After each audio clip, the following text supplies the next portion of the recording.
Now, the Communications Bureau of the National Democratic Congress in the West constituency has expressed worry over a litany of projects started by the NPP government which are yet to be completed in that constituency. One of such projects is a number 10-seater toilet project, which were started in 2017. They've been abandoned by the contractors and the sites have been overtaken by weeds. Now, they are urging the government to take quick steps to complete these projects for use by the citizenry, or they will resort to demonstrations and other legal means to force the government to complete these projects. Joy News' Upper West Regional Correspondent Rafiq Salam reports from Dorimo in the West District.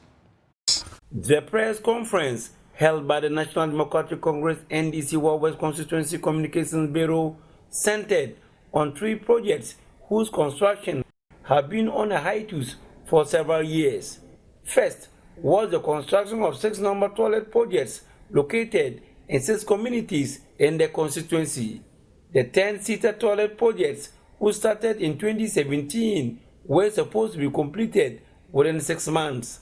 Almost 72 months after the commencement of the projects, they are yet to be completed. The contractors have abandoned the sites, which are now being overtaken by weeds. Olena Ababasa is the communications officer of the NDC in the West constituency. These communities include Dolimo, Siriri, Lasie, Ga, Wichao, and Naha. Even if they had coined it in one of their most appealing but good for nothing slogans, such as 1 year, 1 toilet, these projects would have been completed in 2022. Despite an ambitious promise made 7 years ago, the government's inability to complete these essential facilities is both disappointing and unacceptable. Olina Ababasa noted that the government's broken promises have resulted in a host of consequences impacting the lives of the public. The absence of inadequate sanitation facilities poses significant health risk, especially for children, the elderly, our vulnerable groups, and those with compromised immune systems. The few people that are able to have some private toilets are what others are relying on, but largely a lot of people go to the environs, defecate, what we call open defecation. And I am saying that in the SDG goals, this is one of the things that every government and the world over, even UNDP had a project on this, talking about open defecation, how it is not helping us. This is just our water, one of the water bodies in the community. The dam is just here.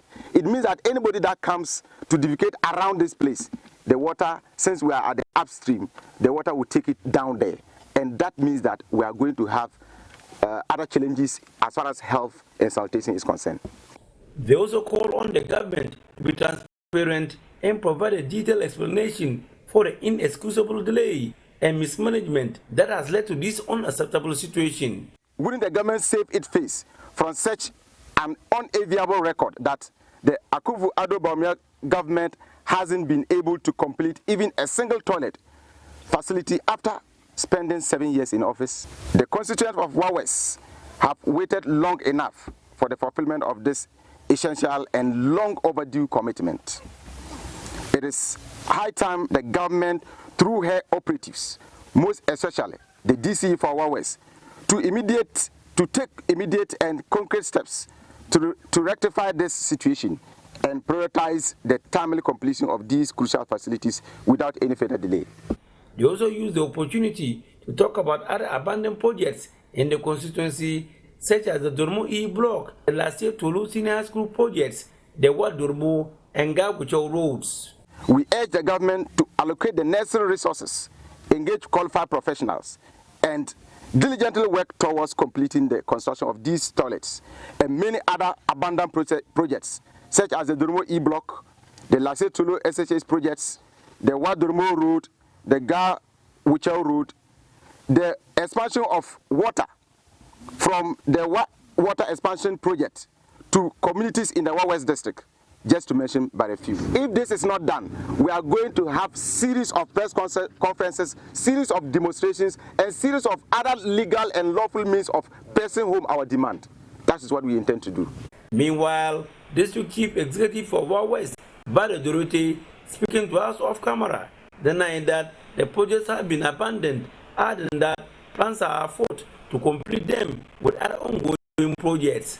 And so while we have worked on those projects, those uncompleted projects, together with what they even need and they are not planned for, that is what I am saying, that when they are in the plan, we are still sourcing for funding to come and then complete them. So people entirely saying that we have abandoned them. That is where I say I will not say we have abandoned them.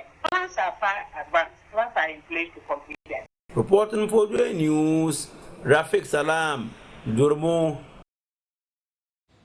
Now, in many homes and offices today, the lights are kept on even during the day when natural light ought to be depended on. Now, while many are investing in air conditioners rather than creating spaces in their buildings to allow free flow of air, these have become concerns of climate change advocates and building construction experts from the African continent at the 2023 Green Building Conference, which is ongoing in Accra. The environmentalists say the adoption of green buildings will save energy and help to mitigate climate change. There's more. Check out this report. In many homes,